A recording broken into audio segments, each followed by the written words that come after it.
4 things avoidants feel when they simply disappear. What happens when you simply disappear? No goodbye texts, no arguments, no explaining things. You simply vanish from the face of the earth. What do you think would go on inside of the avoidant's head? If you're an anxious person, you may think, oh no, they'll forget about me, replace me, find someone else. And you would be right to think so. That is the logical outcome. But the avoidance nervous system operates differently. You disappearing from their life directly threatens their sense of self. It puzzles them and brings out emotions that leaves them questioning their own choices they made in the past when you were still with them. Here's what the avoidant feels. 1. Overwhelming curiosity. After the initial stage of you leaving, they feel relief. But soon reality sets in. They realize you're not coming back. So now their brain starts to wonder, what is this person doing? Why did he leave? They become very curious about you. They want to know why you left. At this point, the avoidant may directly approach you and try to find out what's going on. That happens a lot more often than you would expect. But if the relationship was already shaky when you left and the damage was already done, then the avoidant does nothing. Despite their overwhelming curiosity, the avoidant will still give you nothing. They'd rather sit in silence and be uncomfortable rather than approach you. Number 2, the void of missing you. Avoidants don't miss people the way most people do. They miss energy. They miss presence. They miss the emotional labor you provided them without asking for much in return. They miss the security blanket you became, even if they pretended they didn't need it. So no, they're not necessarily lying in bed crying over you, but the absence of your constant availability, your check-ins, your emotional attunement, your effort, that becomes deafening. At some point, they realize they don't just miss someone, they miss you.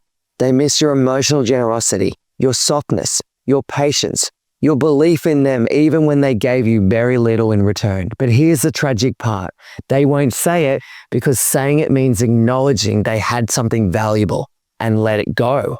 And for someone who's built their identity on not needing anyone, that kind of grief is unbearable. Number 3, self-reflection. Now this one's subtle. Avoidants are notoriously bad at introspection and self-direction, especially when they're in a relationship. But when you leave, when there's no more emotional stimulation, no distractions, this forces them to look inward. Maybe I didn't make things easy for them. Maybe I was too closed off. Maybe I was too harsh. I could have done things differently. These are the kind of questions they start pondering about. It doesn't always lead to a breakthrough, but it rattles the cage, and that's more than people ever get from an avoidant. Number 4, they want to come back. Here's the kicker though.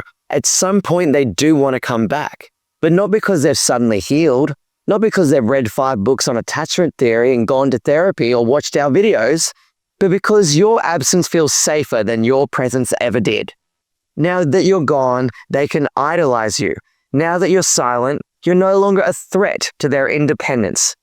So they start to miss the version of you they never truly allowed themselves to love while you were there.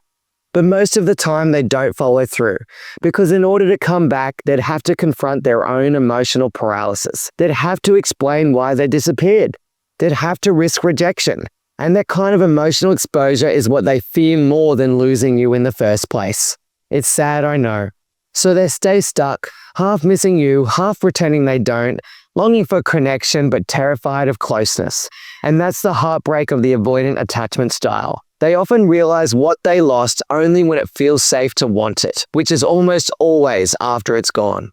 If you know you want to heal from someone where you've been in an anxious or an avoidant attachment style relationship, or maybe you've got one of these attachment styles yourself, then just click on the caption below this video where I've opened up 5 spots to apply for a free healing call with myself, where I'll show you what possible solutions you have for your healing journey. I look forward to meeting you.